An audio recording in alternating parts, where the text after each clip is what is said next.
Amen. Tunay nga na maraming salamat sa buhay ni Manuel. Kung paano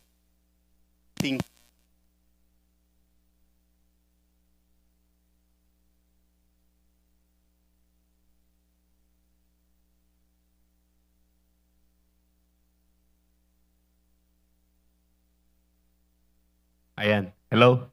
Narinig niyo na po ako? Sige po, ulitin ko po yung sinabi ko kanina.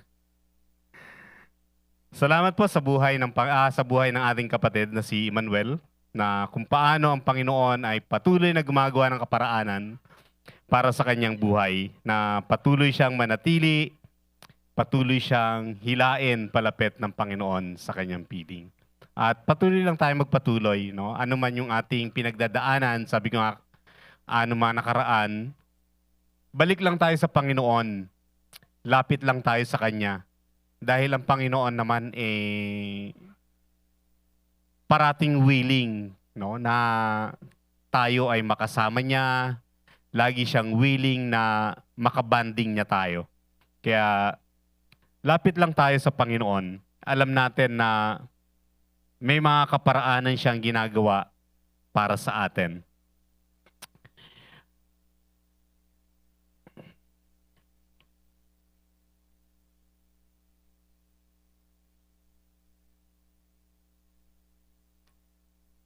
Bago po magsimula, nais kong magtanong, sino nakapagbasa ng Bible, Old Testament to New Testament? Meron na po ba nakapagbasa? Si Pastor Vince lang? Pero may mga nagbabasa ng Bible. Sino mga nagbabasa ng Bible? Yan. Thank you. Ang ating po kasing tema sa buwan na to ay napakaganda. Living by God's Word. Ito po yung ating tema. This is building life on the Word. Kumbaga kung paano natin mas palalalimin yung ating pundasyon sa salita ng Panginoon. May isang pastor na sabi niya, kasi nagpe-prepare sila for the next month nga na team, sabi niya, next week, I will preach about lying. Pagsisinungaling, sabi niya ganon. And as preparation, I want you, each of you, sabi niya sa congregation, I want each of you to read Mark chapter 17. The whole chapter of Mark 17, sabing ganon. So, nag-agree naman yung congregation. Then, Sunday came, sabi ng preacher, sabi ng pastor, sino nakapagbasa ng whole chapter of Mark 17? Taasan sila lahat ng kamay. Taas sila ng kamay lahat. Sabi ng pastor, very good. Very good. Alam nyo ba na walang chapter 17 ng Mark? Hanggang chapter 16 lang. So let's talk about lying.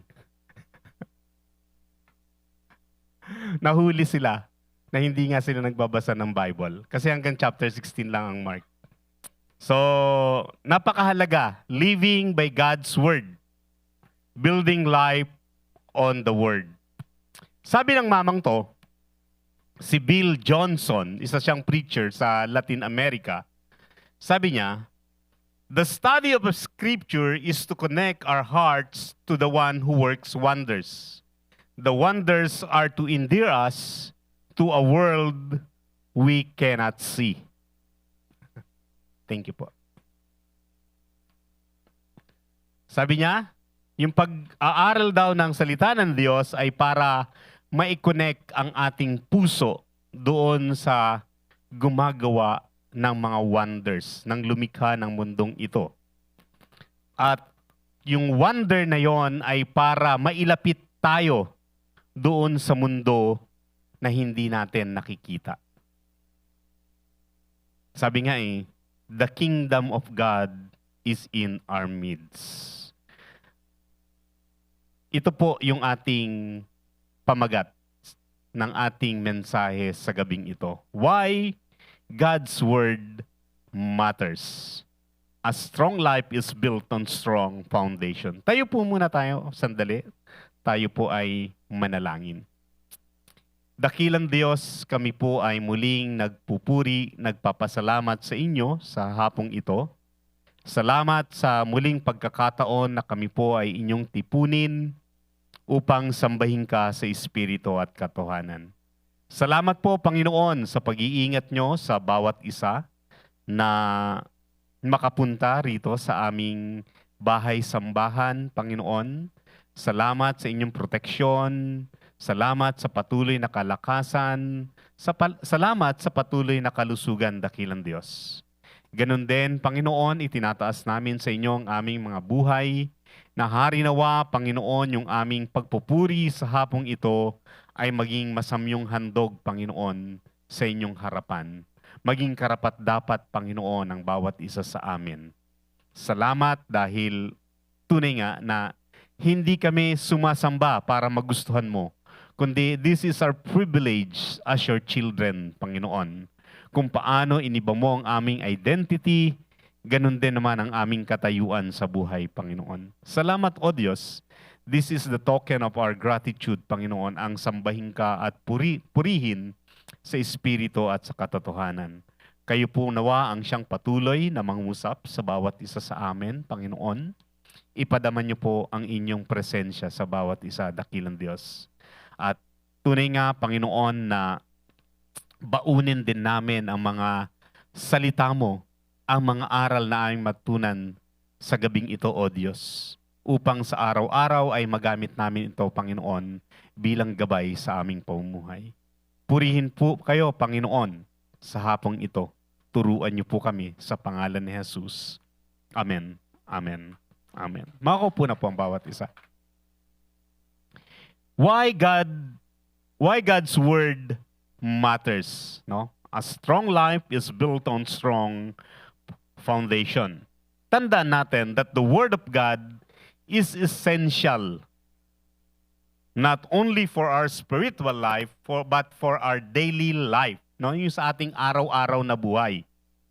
It is our foundation, guide for our faith, our salvation, and for wisdom.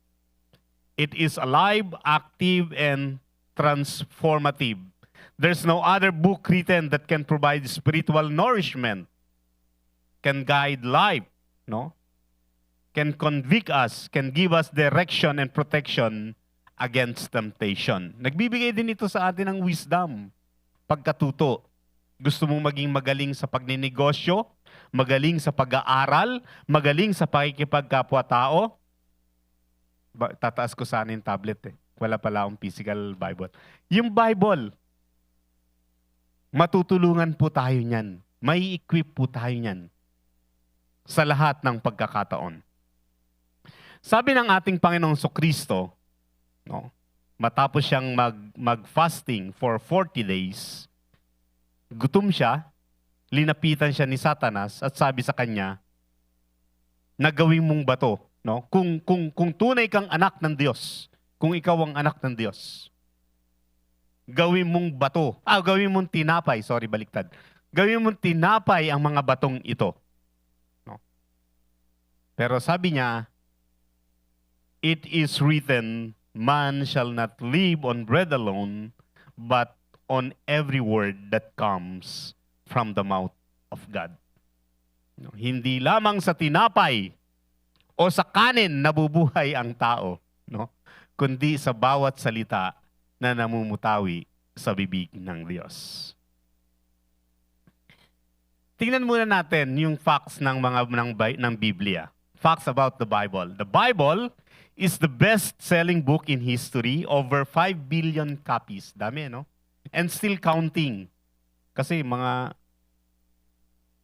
19 kopong-kopong pa tong itong survey na to, itong data na to. No, siguro mga 1998, 99, mga ganun, close to 2000. Syempre, 2026 na ngayon, so mas marami na. No? Written by 40 authors over 1,500 years in 3 languages. Hebrew, Greek, and Aramaic. Hebrew is the original language of Israelites. Greek, syempre, sa mga Grego. Aramaic is the language kung saan nagmula sila Abraham. Ang halimbawa, ang language ng Iran, ng Iraq, ng Kuwait ay Aramaic. No? Arabic naman, syempre, sa Saudi Arabia. And it contains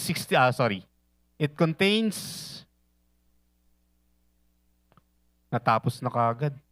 Ano ba yan? Ayun, sorry. Sensya na. Malikot ang kamay ni Pastor. It contains 66 books, no? 39 sa Old Testament, 27 sa New Testament. 1,189 chapters and 31,102 verses sa King James. No? Sino nakakabisado ng book of the Bible? Ako hindi ko masyadong kabisado yung 66 books eh. Yung 39 sa Old Testament. Pero sa New Testament nakabisado ko. No? Kasi may kanta naman yan eh. Matthew, Mark, Luke, John, Acts, Romans, no? At may joke din yan. Si Matthew, si Mark, si Luke, si John, they act Romans. Saan? Corinthians. And then sa Ephesus, sa Galatians, sa Philippians, no? Sino kasama nila? Si Timothy, si Philemon, si Titus. No? So, no, yun yung 27 books. The Bible is widely considered to be the most smuggled book in the world. Ini-smuggle yung book. Halimbawa, pag pumunta kayo ng Saudi, hindi kayo pwede magdala ng Bible. Pinupunit-punit nila. No? Book by book. Tapos, kinokoberan nila ng ibang coverings, ng ibang titles para maismuggle nila yung Bible. Sa China, ang ginagawa ng mga nagdadala ng Bible doon, ibinabagsak yon sa kabundukan. Kasi sa China, communist. So, bawal sa kanila yung Bible. So, ang ginagawa ng mga Chinese, ng mga Christian na Chinese, ang gagawin nila, may kanya-kanya silang toka.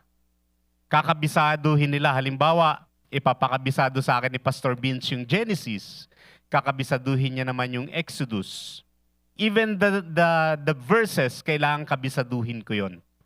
At pag nag-recitation, tayo Bible verse lang eh. No? Nagto-throwing of Bible verse pa rin ba kayo? No? I throw my verse to Bonnie. Tapos si Bonnie naman, ito-throw niya yung verse niya, magsasabi ng verse. Ganun. Sa kanila, book, hindi lang chapter. Ang gagawin nila, kunyari, pupunta sila doon sa kagubatan, sa bundok, mga ngahoy, pero may nakabaon doon na Bible. Uhukahin nila yun sa lupa. And then magbabasa sila. Kasi pag nakitaan sila ng Bible sa China, ikukulong sila. And even some places sa Africa, ganun din. So, most smuggled book in the world. And then, considered din na illegal book due to prohibition against in 52 or more countries. Ang dami, no? Ito din yung tinatawag na most shoplifted book. No? Ninanakaw.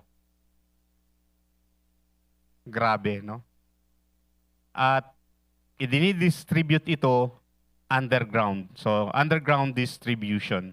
So, sa mga bansa na mga critical na hindi nila tinatanggap yung Christianity. Pero nowadays, magugulat kayo, di ba? Even doon sa Iran, yung mga Christians doon sa Iran, nandun sila sa kalsada, nagpupuri sila sa Panginoon. No. Dito sa atin, nagde-demonstrate, nagrarally yung mga tao para stop. Sa kanila naman, tuwan-tuwa sila, nagpupuri sila sa Panginoon habang ginigera sila. No. So Psalms 119 is the longest chapter in the Bible, containing 176 verses. So, no? Pag sa growth group ninyo at natapat sa inyo, sasabihin ni Pastor Vince, magkabisado tayo ng chapter. Tapos nasa Psalms kayo. Bilangan, no? Napunta sa'yo, Psalms 119. Naku. Iyak ka. 176 verses ang kakabisaduhin mo. Psalms 117 naman, napakapalad mo pag to sa'yo napunta, is the shortest chapter in the Bible. Two verses lang siya. 2 verse lang.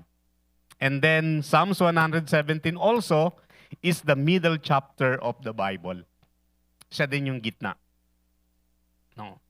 The longest verse, sino nakakabisado?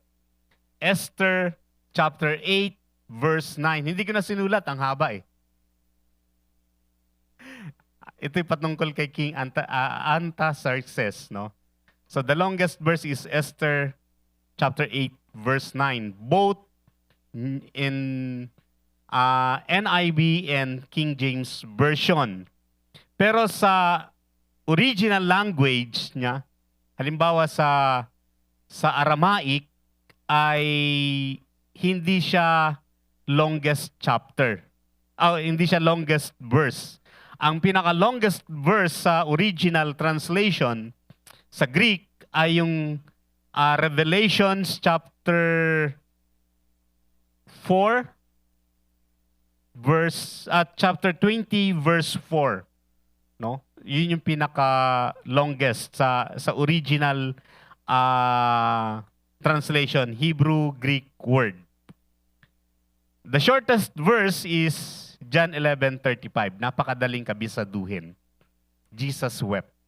So kapag may throwing of verses kayo, kami noon ng kabataan namin sa church, pag may fellowship, pag kami may throwing of verses, nag-uunahan kami dito. Dapat hindi muna recite. Kaso laging ito yung nauuna eh. John 11:35. Jesus wept. No? So wala na. Pili ka na ng iba. Ibang verse naman.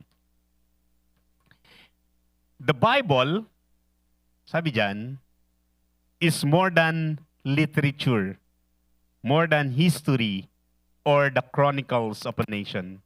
It is the written word of God to all people.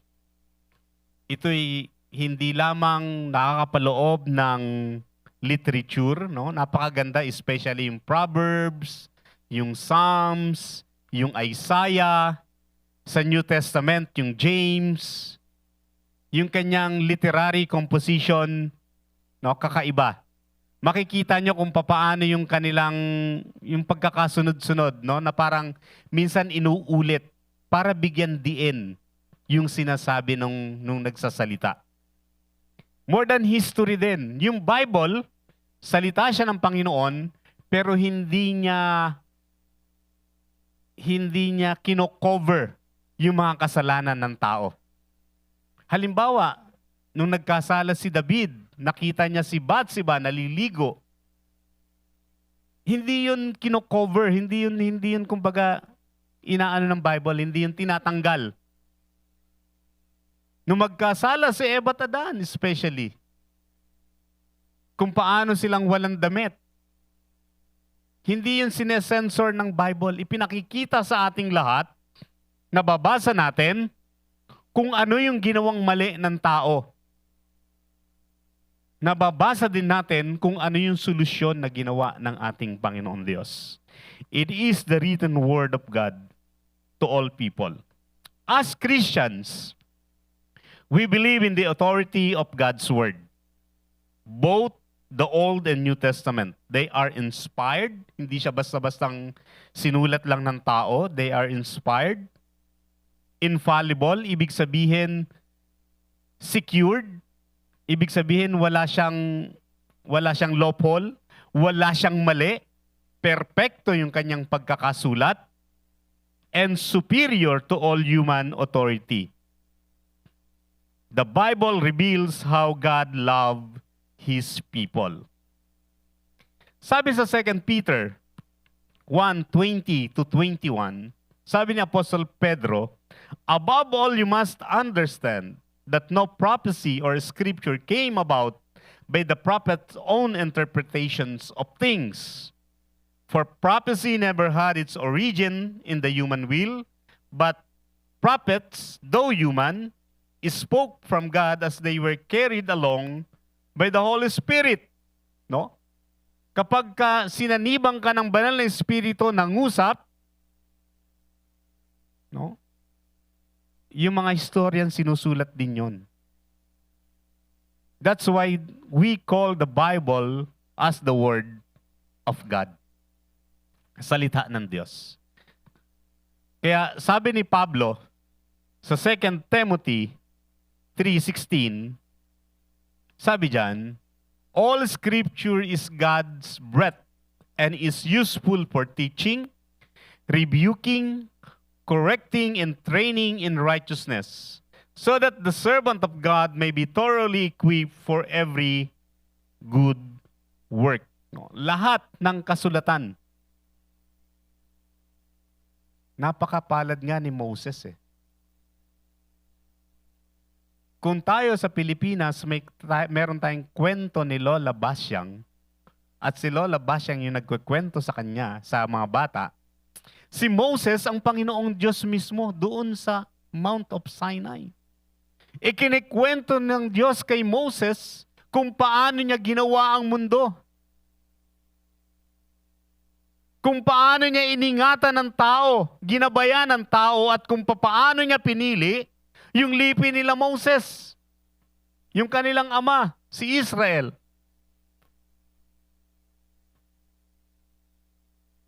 Kaya nga, for 40 days and 40 nights, hindi man lang nakaramdam ng gutom si Moses. Yung kanilang kwentuhan ng Panginoon. Kung paano nagbigay ang Panginoong Diyos ng utos kay Moses. No? Ang sarap. Siguro parang hindi na namalayan ni Moses yung oras, no? Uy, naka-1 buwan at 10 araw na pala ako, Lord, dito. No? Pinababa siya ng Panginoon. Bakit? Nagkakagulo na yung mga Israelites. Pinilit na ng mga Israelites si Aaron. Aaron, wala na si Moses, ang kapatid mo. Gumawa ka ng Diyos para sa amin. Nasasambahin natin. Kaya sabi ng Panginoon, bumaba ka. But Moses in his fellowship with God, siguro enjoy na enjoy pa si Moses nung time na yun. No? That's why sabi ni Pablo, all scripture is God's breath and is useful for teaching, rebuking, correcting, and training in righteousness, so that the servant of God may be thoroughly equipped for every good work. God chose to reveal His love, infinite mercy and glorious plan of salvation through the Holy Scriptures. Both the Old and New Testament reveal that eternal life is offered ultimately through Jesus Christ, the only mediator between God and humanity. Nung magkasala ang tao, si Eva at si Adan, ang Panginoong Diyos, nakita niya yung coverings na ginawa ni Eva at ni Adan. No? Mga dahon lamang ng puno. Dahon. Nakita ito ng Panginoon. Kaya ang ginawa ng Panginoon, pumatay siya ng hayop, yung balat ng hayop, ginawa niya yung damit ni Eva at ni Adan. It symbolizes how God clothed us. How God changed our identity sa magitan ng Panginoong Hesukristo. That's why pinakikita kung paano yung pagliligtas ng Diyos. Ipinakikita ng Biblia from Old Testament kung paano ang Diyos kumikilos para ang tao ay mailigtas sa kasalanan. That's why sabi ni David sa Psalms, ano nga ang tao para sukat mong alalahanin? Isa lamang siyang alabok.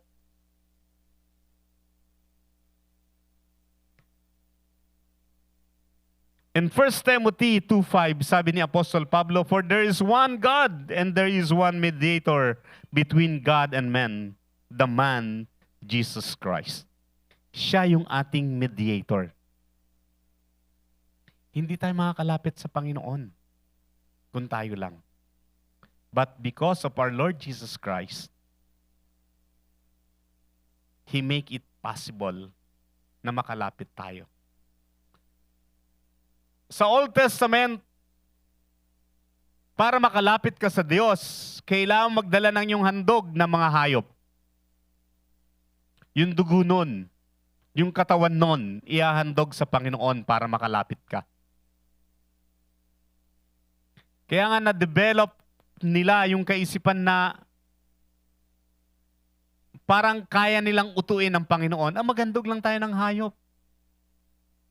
Patatawarin niya na tayo. I-bless niya na tayo. Pero sabi ng Panginoon dun sa Psalms, hindi ko nais yung mga handog nyo. Hindi ako nalulugod sa mga handog ninyo. Ang gusto ko yung inyong puso na nagsisisi. Your contrite heart. Gusto ko yung puso ninyo na nagsisisi. Gusto ko yung puso at isipan nyo na naka-align sa aking kalooban. Yan ang sabi ng Panginoong Diyos. Even ngayon, no? Kapag nakakagawa tayo ng mali, parang mas madali lang sa atin lumapit sa Panginoon. Lord, sorry Lord, nasaktan ko pa. Lord, si Pastor Vince. Naitulak ko siya sa hagdan, bumagsak, nasa ospital ngayon. No? Wag naman ganun. Ibahin natin. No? Hindi tayo lumalapit sa kapwa na nasaktan natin. Hindi tayo nakikipag-ayos. Pero yun ang gusto ng Panginoon. Sa Matthew 10:25, kung naalala mo, may galit sa yung kapatid mo, iwan mo muna yung handog mo.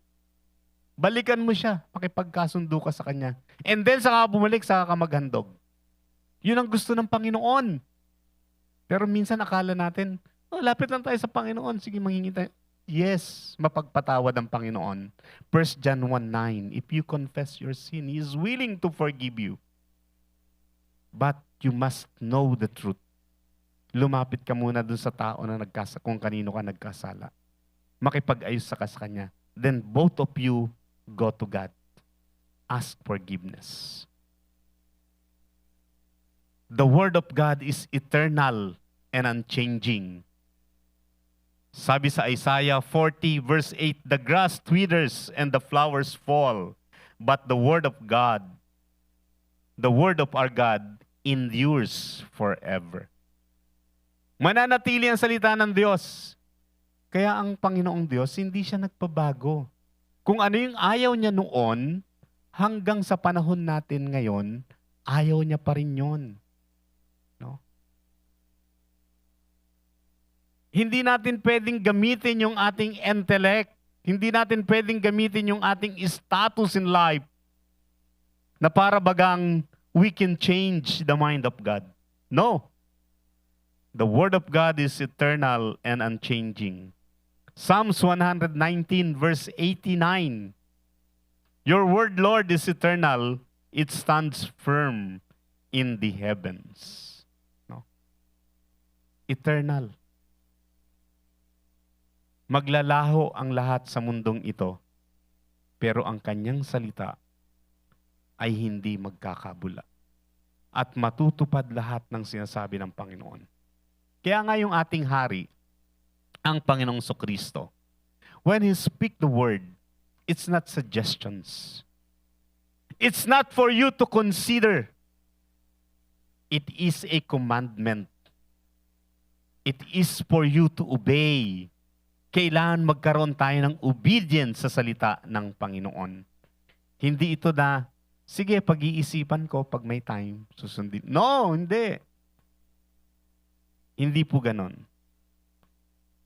That's why the question, why God's Word matters. The purpose and power of God's Word is for all people, at all times and every circumstances, offering life, truth, and equipping us to live fully for God. God's Word matters because it is authoritative, no? Makapangyarihan. Living, buhay, and active truth. An active truth that guides, transforms, and sustains life. Biblia lang. Salita lang ng Panginoon. No? Kahit basahin ninyo yung libro ni Shakespeare, kahit basahin ninyo yung libro ni Sherlock Holmes, Sino nga sumulat ng Sherlock Holmes? Nakalimutan ko yung mga ano, no? Kahit ano pang libro. Kahit basahin mo yung libro ni Freud, ni Jan Locke, ni Erikson, psychology books, it will not transform you. But when you read the Bible and apply its truth, hindi mo namamalayan. Unti-unti kang binabago ng salita ng Panginoon. Even your identity change. Dahil natututo tayong magpasakop, natututo tayong isuko ang ating buhay sa Panginoon. And we cannot change the fact that God died for you. God died for me. God died for us. Amen. Palakpakan natin ang Panginoon. Point number 1. The Word of God gives life. Yung salita ng Diyos nagbibigay buhay. Matthew 4:4 sabi diyan, Jesus answered, "It is written, man shall not live on bread alone, but on every word that comes from the mouth of God." Katulad ng sinabi ko kanina dito sa Matthew chapter 4, ang Panginoon ay nag-fast siya for 40 days and 40 nights. Walang break. Sino pala dito yung naka-fast?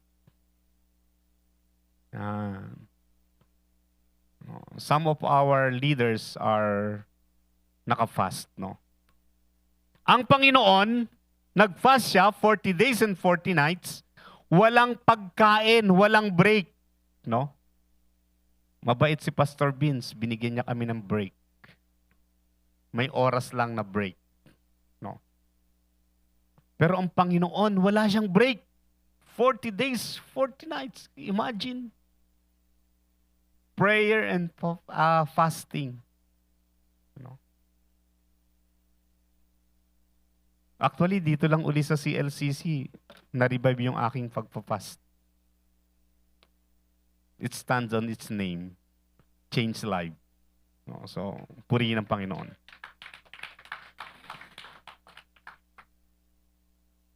Kaya sabi ni Taning, sabi ni Satanas, sabi diyan sa verse 3, the tempter came to him, said, "If you are the Son of God, tell the stones to become bread." Sino nakakaalam ng kantang We Are the World? No? Actually, yung kantang We Are the World, blasphemous yun. Alam niyo ba yon? Sabi doon sa isang linya, by turning stone to bread. Sabi sa isang linya ng kanta na yun. No? Bagamat maganda yung mensahe kasi nagtulungan yung buong mundo at mga sikat na artista o singer yung kumanta. Pero yung isang linya doon, para bagang sinasabi na kinonvert ng Diyos yung bato para maging pagkain, para maging tinapay. Pero sabi ng Panginoon Kristo, it is written, man shall not live on bread alone, but on every word that comes from the mouth of God. Yung salitang yan, galing yan sa Deuteronomy chapter 8, verse 4. Ito yung papasok na sila sa promised land. Nagbibigay na ng paalala si Moses sa mga Israelita. Sabi doon, verse 1 to 10, chapter 8, sabi dyan, basahin ko na lang papakinggan nyo. The whole commandment that I command you today, you shall be careful to do, that you may live and multiply, and go and possess the land that the Lord swore to give to your fathers. And you shall remember the whole way that the Lord your God has led you these 40 years in the wilderness, that he might humble you, testing you to know that was in your heart, whether you will keep his commandments or not. And he humbled you and let you hunger, and fed you with manna, which you did not know, nor did your fathers know, that he might make you known that man does not live by bread alone, but man lives in every word that comes from the mouth of the Lord.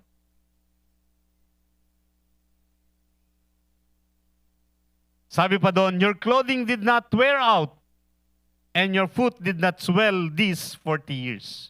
Imagine 40 years. Kasuotan nila. No? Ako nga yung mga damit ko nung last year, ang lalaki na ngayon. Dati yung pants ko, hindi ko kailangan mag-belt. Ngayon, kailangan ko na mag-belt. Si Noel kasi lagi akong tinitimbang eh. Salamat kay Noel. But sa kanila, tinan nyo, 40 years hindi nasira yung kanilang kasuotan. Maging yung sandals nila. Kayong mga kabataan, ilang beses kayo magpalit ng sapatos sa isang taon? No? Parang hindi nyo na mabilang, no? Nag-iisip eh. Pero sa kanila, 40 years, imagine. Araw-araw gamit, nakikipagdigma pa sila. Minsan nahabulin pa sila ng mga Amalekites, ng ibang lahi, ng ibang bansa. Iiwasan nila. Minsan makikipagdigma sila. But imagine, yung kanilang sandalyas hindi nasira. Yung kanilang damit hindi nasira.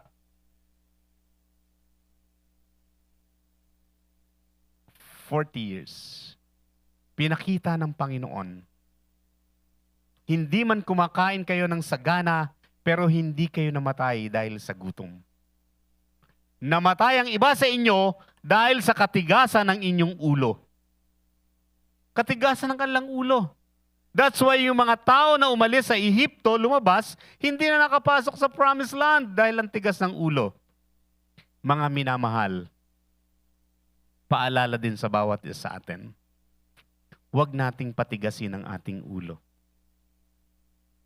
Maging masunuri nawa tayo sa salita ng Diyos. Sabi sa John chapter 1 verse 4, in Him was life, and life was with the light of men. At yung word na yan, the word became flesh and dwelt among us. And we have seen His glory, glory as of the only Son from the Father, full of grace and truth. In the kingdom of God, God's word is not just information. It is active and powerful. It brought the universe into existence, and that same word sustains every molecule of creation. When we receive it, we receive the life of God itself. Nung nilikha niya ang mundo, sabi niya, let there be, magkaroon ng ganito. Maghiwalay ang liwanag at ang dilim. Maghiwalay ang tubig at ang lupa. He created the world with His word. At yung word na yan nagkatawang tao, yung salita ng Diyos. Ang ating Panginoong Kristo. Our Jesus, our Lord Jesus Christ, our King, our Savior, the very word of God, the idea of God, the expression of God, nagkatawang tao, namuhay, ibinigay ang kanyang buhay para sa bawat isa sa atin. Kingdom life is built by not just hearing, but practicing the word. Amidst life storms, the word of God provides stability, acting as a rock foundation that ensures we do not fall. Kaya nga, kapag dumadaan ka sa anxiety, basahin mo yung salita ng Diyos. Matthew 6:34, huwag mo alalahanin ang bukas, hindi pa siya dumarating.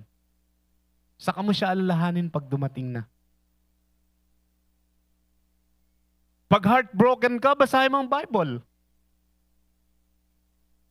For God so loved the world that He gave His only begotten Son. And this is love. 1 John. It makes complete among us.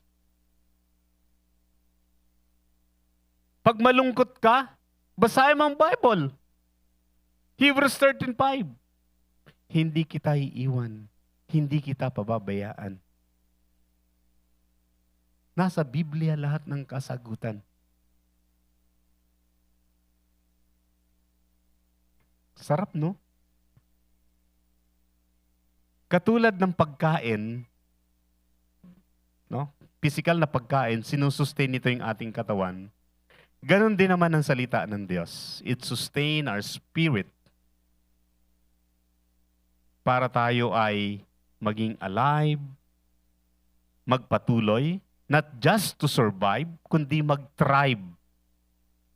Enabling us to live to the fullest and fulfill our purpose. Parang malungkot kayong lahat. Dapat excited tayo. Dahil yung salita ng Diyos, binibigyan tayo ng pag-asa.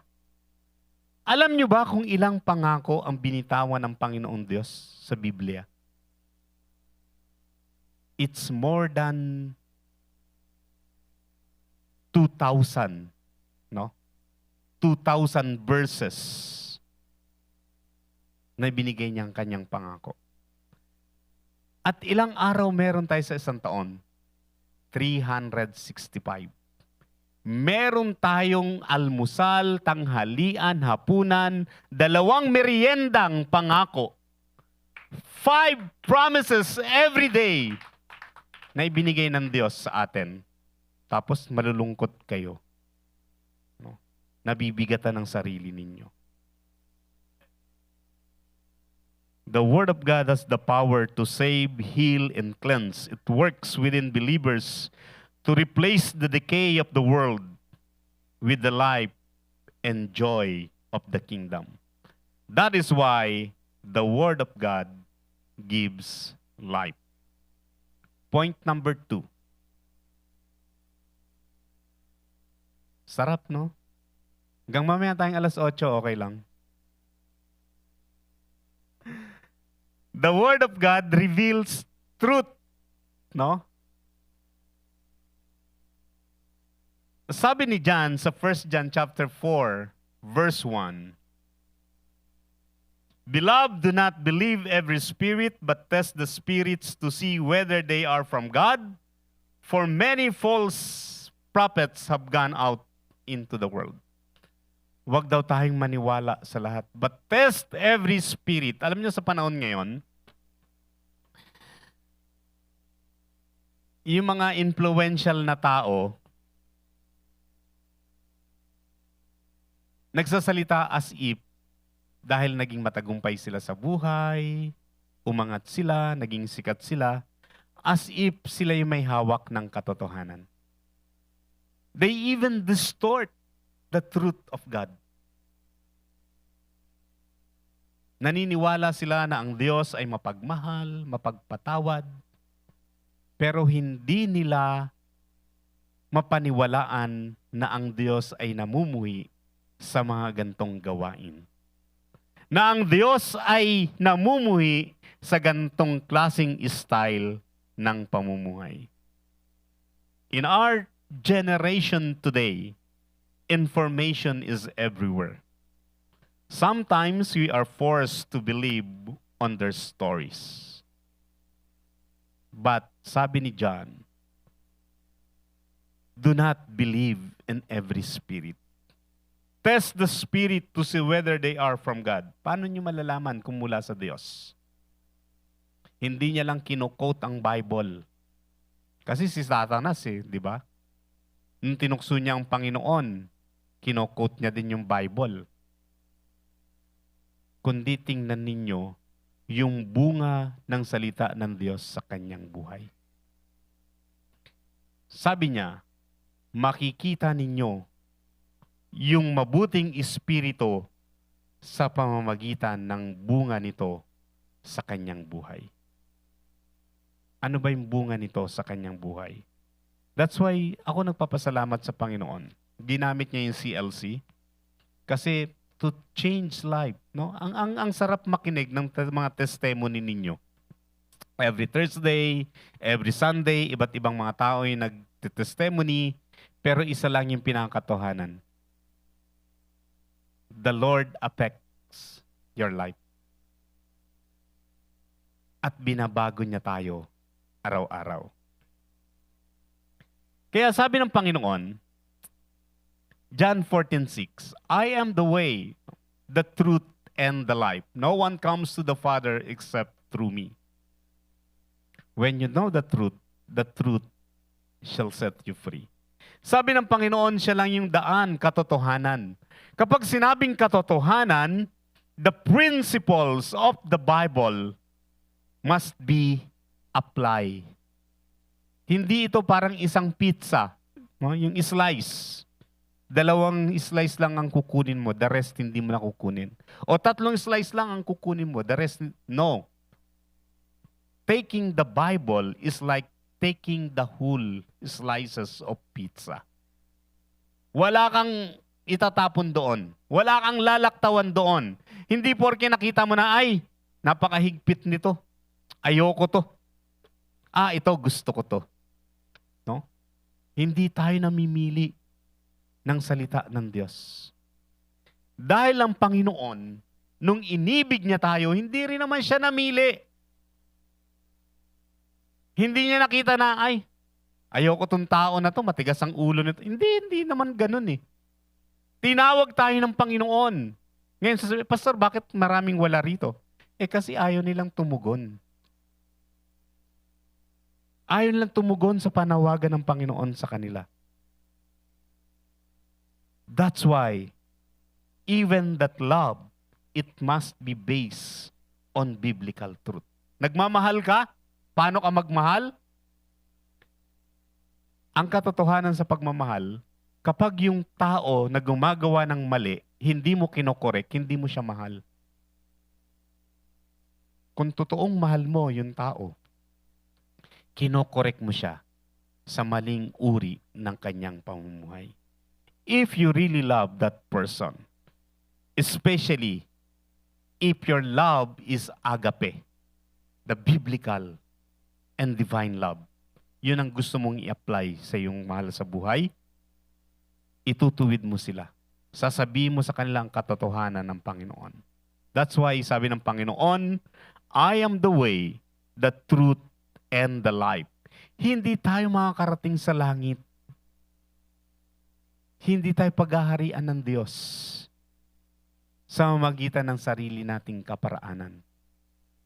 If you want to be the citizen of the kingdom, if you want to be the citizen of heaven, you apply the truth of God. Acts 4:12. Walang ibang pangalan na ibinigay sa silong ng langit sa ikaliligtas ng tao, kundi ang pangalan lamang ng ating Panginoong Kristo. Kaya kahit gaano ka kabait, kahit gaano kabuting tao, it will not make you qualify for that salvation. Only sa magitan lamang ng ating Panginoong Kristo. That's why, kung paano ang salita ng Diyos ay katotohanan, reveals the truth, ginagabayan tayo nito para sa katotohanan. Psalms 119:105, Your word is a lamp for my feet, a light on my path. Liwanag siya sa aking daraanan at tanglaw siya sa aking paanan. No?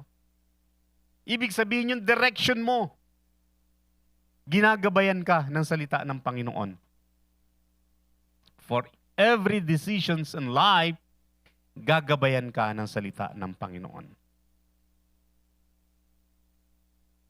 Ganun din sa Hebrews 4:12. No? For the word of God is alive and active, sharper than any double-edged sword. It penetrates even to the dividing soul and spirit, joints and marrow. It judges the thoughts and attitude of the heart. Alam ng Diyos. Kaya nga pag nagbabasa ka ng Biblia, minsan para kang tumitingin sa photo album. Uy, kapitbahay ko to. Uy, nanay ko to ah. Uy, tatay ko to. Hanggang makikita mo sa, uy, ako to. Sarili ko to. Ako ito, sinasabi sa Bible.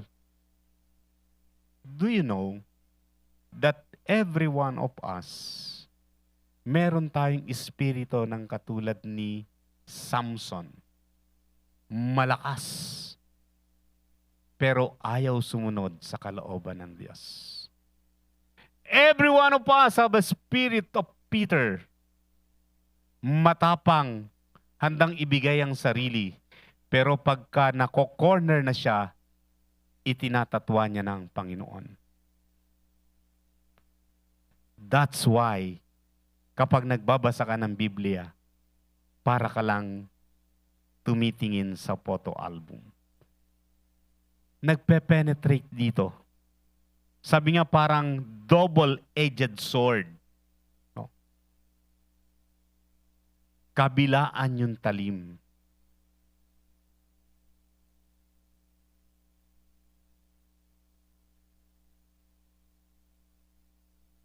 It penetrates even to the dividing soul and spirit.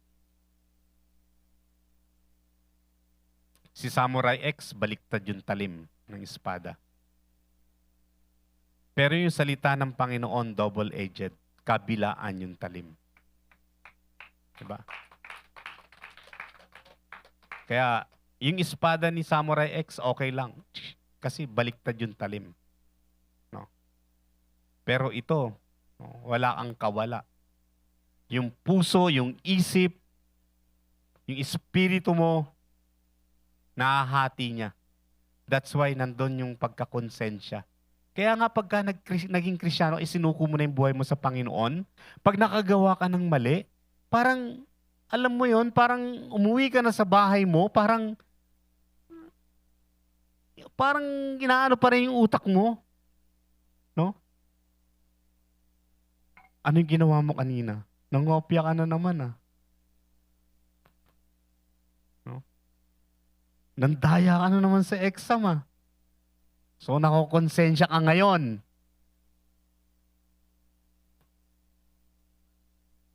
You know, katulad ng tema natin last month, knowing the truth means allowing it to renew our minds. Romans 12:2.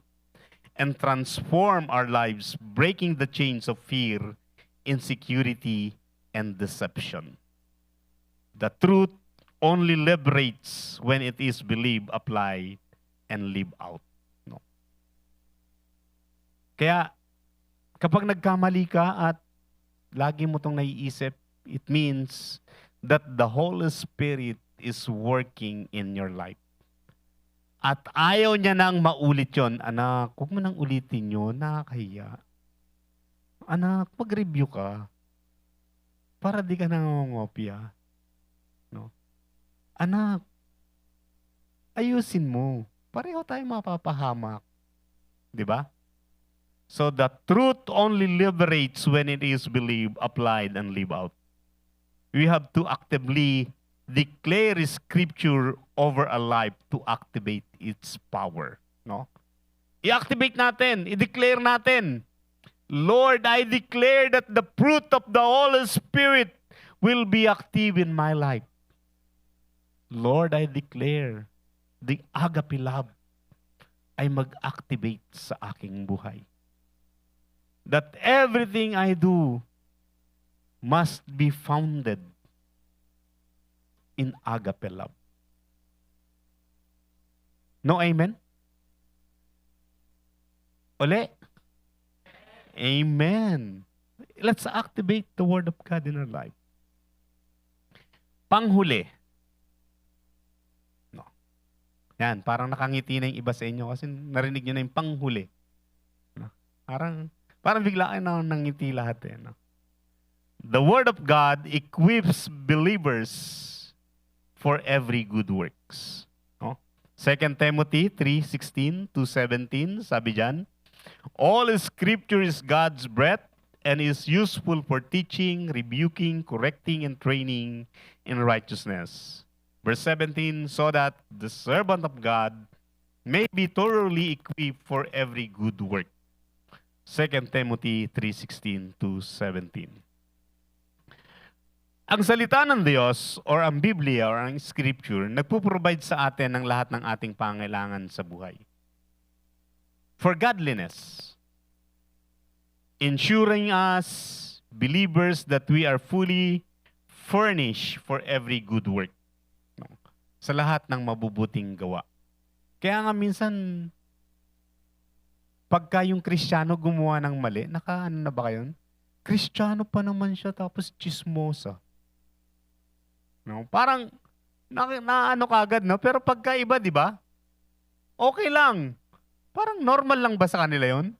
Pero pagka Christian, taga CLCC pa man din siya, tapos chismoso siya. O parang, di ba? Ano ba yan? Aray? Aray? No? Nagpo-provide ito for every good work that the servant of God will be equipped for every good work. Ibig sabihin, equip, parang nag-training ka ng mahabang panahon. Handang-handa ka lagi na gumawa ng mabuti. Handang-handa ka lagi na i-share ang salita ng Diyos. We are not aiming for perfections, but we are looking forward to be used by God as an instrument. Hindi kailanman tayo magiging perpekto sa buhay na ito. Tandaan natin yan. No one can be perfect. Only our Lord Jesus Christ is perfect. Kaya nga kung babasahin mo, even sila Pedro, nirebuke sila ni Pablo. No? Kahit, kumbaga, parang top brass na apostle tong mga to, pero nirebuke pa rin sila ni Pablo. No? Tapos si Pablo, si Barnabas, nagtalo pa sila dahil kay Marcos. No? Makikita natin. We are not aiming for a perfection, but we're aiming to be used by God as an instrument. You want to be successful in life? Basahin nyo at i-meditate ang salita ng Diyos. Joshua 1:8. Gusto nyo maging successful? Basahin nyo yan. Hindi ko nalinagay para pag uwi ninyo, kung may Bible kayo o Bible app, buksan nyo kaagad. Ano ba yung sinasabi ni Pastor dito sa Joshua 1:8 na to? Matingnan nga. No? Kailangan ko palang kunin yung ginto sa deep sea. Yung mga ibinaon ni Rogers. No, hindi ganon. Kailangan ko palang basahin, i-meditate yung salita ng Panginoon. That I may become successful in life, in everything I do. The kingdom is not just a talk or theory. It is a demonstration of divine power. The word transform our souls, turning conviction into action. The word is pure and serves as a shield, representing God's rule, law, and supremacy to our lives. Jesus acts with authority, and His words are the seed that build the kingdom, bringing healing and overcoming spiritual darkness. Kingdom living requires submitting to the word's guidance, allowing it to dictate decision rather than self-will. That's why, if you want to be successful in life, read the Bible, meditate it. Pag sinabi nating read and meditate, ibig sabihin, sinusulat nyo kung ano yung inyong mga reflection doon sa salita ng Panginoon. Okay? Tinatandaan nyo yun. At isinasabuhay nyo yun. So sa pagtatapos, conclusion, God's Word matters because it gives life and transform lives. It reveals truth and guide us, no? Sorry, no? Yung end naging ang. And guide us. It equip us for every good works. Tayo po tayong lahat. Mga minamahal, the Word of God can give us clear answer. Kung meron tayong mga katanungan sa buhay, saliksikin natin ang salita ng Panginoon. Maybe at first, nakaka-boring siyang basahin. Especially kapag darating kayo doon sa Numbers. Kasi census yun. Pupunta kayo doon sa Job. Pupunta kayo doon sa Psalms, sa Proverbs. Maaring boring siya. But, kapag na-practice nyo na at lagi nyong ginagawa, you will find enjoyment digging, reading, and meditating the Word of God. Let's pray. Dakilang Diyos, maraming salamat sa mga katotohanan na pinagkaloob mo sa amin sa hapong ito. Patuloy niyo kaming pagharian ng inyong katotohanan, Panginoon, mula sa inyong salita. Salamat, Panginoon, dahil sa magitan ng inyong salita, ng Biblia, Lord, nakausap ka namin. Nangungusap po kayo sa amin ng tuwiran, Panginoon. Hindi man namin naririnig ang inyong boses, but through the Holy Spirit, you speak to us, Panginoon. Inihahayag mo sa amin ang iyong katotohanan, inihahayag mo sa amin ang iyong kalooban, inihahayag mo sa amin ang iyong pag-ibig. Maraming salamat, dakilang Diyos. Purihin po kayo sa pangalan ni Jesus. Amen. Amen.